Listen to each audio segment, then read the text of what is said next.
20% राजकारण करणारा पक्ष एकमेव पक्ष असा आहे तो म्हणजे राष्ट्रवादी काँग्रेस पक्ष.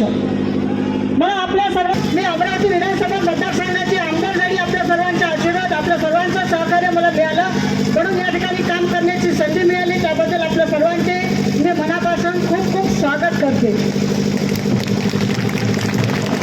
आणि आपल्या सर्वांना माहीत आहे की राष्ट्रवादी काँग्रेस पक्ष हा सन्माननीय अजितदादांचा पक्ष आहे. आणि महाराष्ट्रामध्ये महायुती जरी असली ते महाराष्ट्राची तिजोरी सन्माननीय अजितदादांच्या हातामध्ये आहे. ज्याच्या हाती तिजोरीची चाबी त्याचा जो पैसा.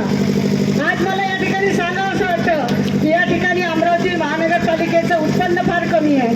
महानगरपालिकेचा विकास करायचा असेल तर महाराष्ट्र शासनाकडनं पैसा आणावं लागते.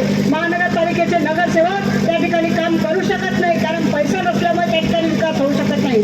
म्हणून मला या ठिकाणी विनंती करायची आहे की राष्ट्रवादी काँग्रेस पक्षाच्या या ठिकाणी माध्यमातून या ठिकाणी या भागाचा विकास करायचा असेल तर राष्ट्रवादीच्या उमेदवाराला आपल्याला निवडून आणायचं आहे. कारण शेवटी सर्वसामान्य